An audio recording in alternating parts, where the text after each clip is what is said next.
अस्सलाम वालेकुम। आजकल आपने एक बात सुनी होगी, कई कहते हैं कि ना मैं भाभी ना मैं बाबी, मैं हूँ इल्मी किताबी, कहते हैं कि नहीं? ना मैं वाबी ना मैं बाबी, मैं हूँ मुस्लिम इल्मी किताबी। कहते हैं, ये बड़ी अजीब और गरीब बातें हैं। बापा जानी के मुरीद खास मुफ्ती समर अब्बास कादरी वो बाबे नहीं मानते। मैंने कहा सबसे पहले जिसने बाबे का इनकार किया था वो शैतान था, और जो आज बाबों का इनकार करता है वो भी वक्त का इब्लीस है। यही नहीं, अभी और सुनिए।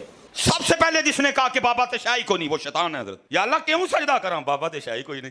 सबसे पहले जिसने कहा बाबा तेशाही कोई नहीं, कौन है? ते शैतान तो बाद दूसरे नंबर पे जिन्हें क्या, कौन है? जेल में।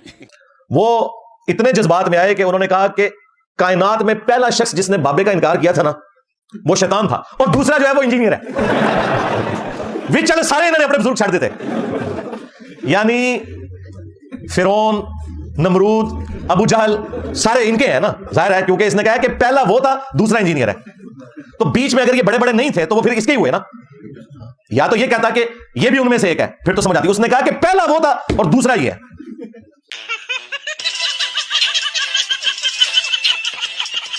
कितने सुकून से कह देता है मैं बाबों को नहीं मानता, मैं किताबों को मानता हूं। तो किताबा तेरी मां लिखियां ने, ये भी तो साड़ियां बाबे लिखियां ने। वो अपनी इमाम को ये बता रहे हैं कि भाई इंजीनियर की क्या औकात है, हमारे तो अकीदे वो हैं जो शेख अब्दुल कादिर जिलानी के अकीदे हैं। तो माजरत के साथ इससे बड़ा कोई ब्लंडर ही नहीं है। तुम्हारा शेख अब्दुल कादिर जिलानी के साथ क्या लेना देना?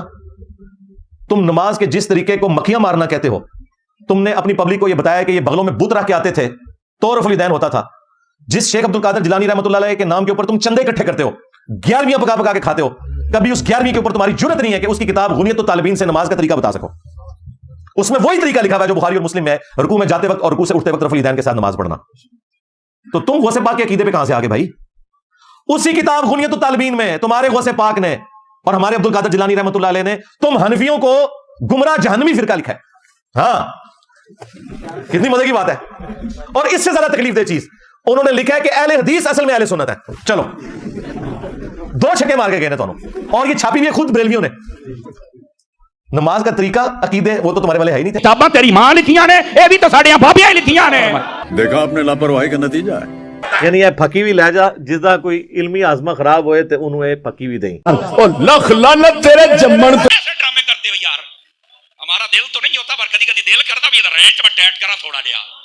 ओ बरेलवियों, देवबंदियों, अहले हदीसों, क़यामत तक पिटो। ये बिल्कुल फजूल और लायानी किस्म का शख्स है, शैतान है। तो कर तेरा मुंह तोड़ दूं। इनको बस फंडिंग होती है कि मुल्क में अफरा तफरी पैदा करो, ये वो शैतान किस्म के लोग हैं। अच्छा, हमारे पास इतना वक्त नहीं है ऐसे लायानी और बेमकसद और बेहया लोगों के लिए बात करने का। लेकिन बाबे तेशाही कोई सारे नु पक्की दिंदा ते मैं आजकल फका दिंदा पिया।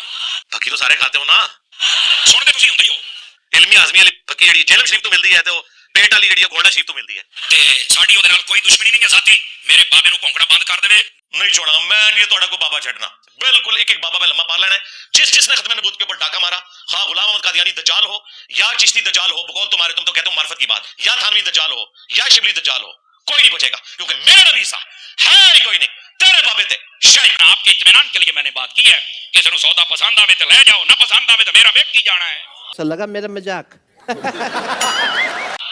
2 नंबर था पर रखे ही कोई नहीं, 1 नंबर माल है, इसलिए मैं आपको बता रहा हूँ।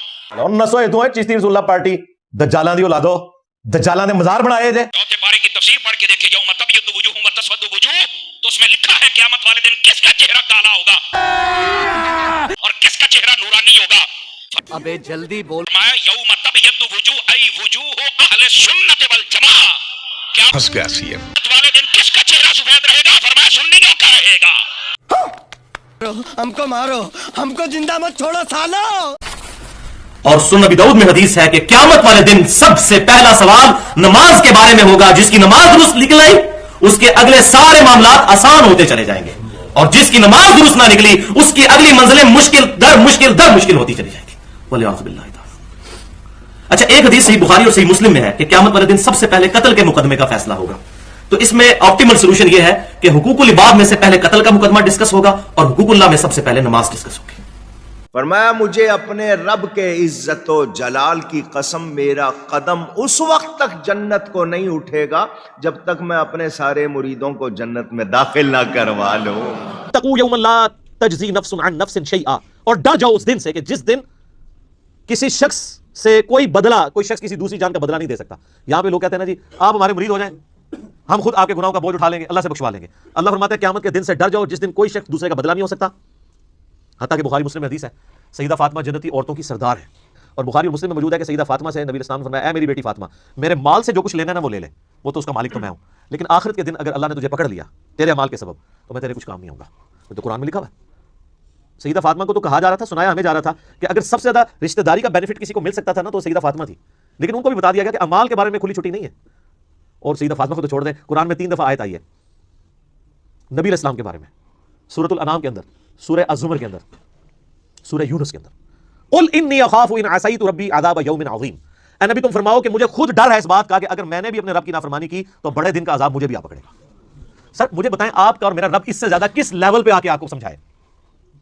نبی علیہ السلام سے بڑھ کے کسی کا مرتبہ ہے؟ اب بسا اوقات ہمیں یہ کہا جاتا ہے وہ تم سنی بڑے خوش ہو جاتے ہو. میں کیا پتر ہے میں نہیں خوش ہوندے اور کسی گل تے خوش ہونے آئے. اٹھاؤ تاں تقریر کرنی نہیں تو میں نہیں کردا.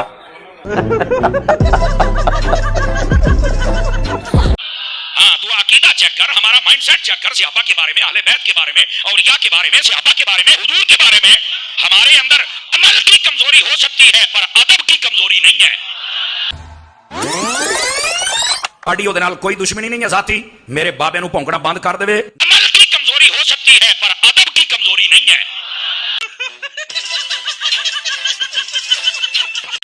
سمجھ آ رہی ہے؟ نہیں. چلیے ہم کہتے ہیں کہ جب ادب بندے کا مکمل ہو جائے تو تبھی تو کہا جاتا ہے با ادب با نصیب. اور کتے آتے رہتے کبھی با عمل اور با نصیب لکھا تو میرے ساتھ بات کر. عمل تو شیطان نے بھی بہت کیا تھا, لیکن جب بات آئی ادب آدم کی.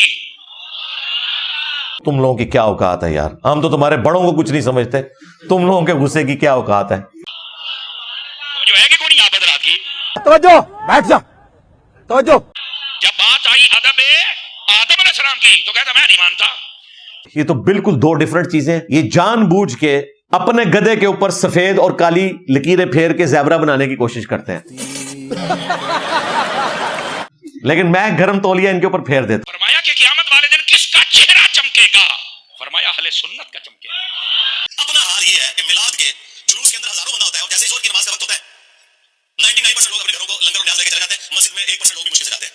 اور تھوڑی دیر پہلے لگا ہوتا ہے کہ اس وقت دنیا میں اگر سب سے بڑے عاشقان رسول ہے تو وہ اس مجمع کے اندر موجود ہے. دوسری طرف 10 محرم کے جلوس کے اندر لگا ہوتا ہے کہ آج اگر کوئی بھی یزید سامنے آئے گا وہ بچے گا نہیں, کیونکہ یہ عاشقان حسین نکلے ہوئے ہیں. اور جیسے ہی زور عصر کی نماز کا وقت ہوتا ہے اور وہ ان جلوسوں کے دوران زہرین کی نماز پڑھاتے ہیں نا, تو 99% لوگ سائڈ ہو جاتے ہیں, سارے کپڑے خرید رہے, خریدو کپڑے خرید رہے, مسلمانوں کپڑے خرید, اور چند لوگ آپ کو نماز پڑھتے ہوئے نظر آئیں گے. یہ پریکٹیکلی مسلمانوں کی حالت ہے, اور ان مسلمانوں کو قرآن کو آگ لگانے کے اوپر غصہ آ جاتا ہے. بہت اچھی بات ہے, لیکن قرآن کو آگ تو آپ لوگوں نے پریکٹیکلی لگا دی ہوئی ہے, قرآن کی کسی بات کے اوپر عمل نہیں کر رہے. یہ قرآن کا حکم تھا نا, سورہ روم آیت نمبر 31, وَأَقِیمُوا الصَّلَاةَ وَلَا تَكُونُوا مِنَ الْمُشْرِکِینَ. دیکھنا نماز کو قائم کرنا, مشرک نہ ہو جانا.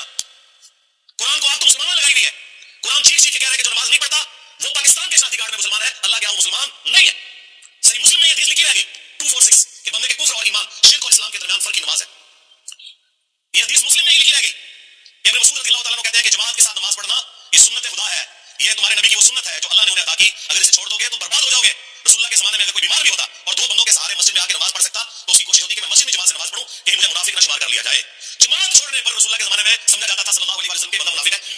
صحابہ کرام کو اہل بیت کو کم معلوم تھا کہ ایسی امت بھی آنے والی ہے جو آپ سے بڑا عاشق رسول ہونے کا دعویٰ کرے گی اور نماز ایک نہیں پڑھے گی.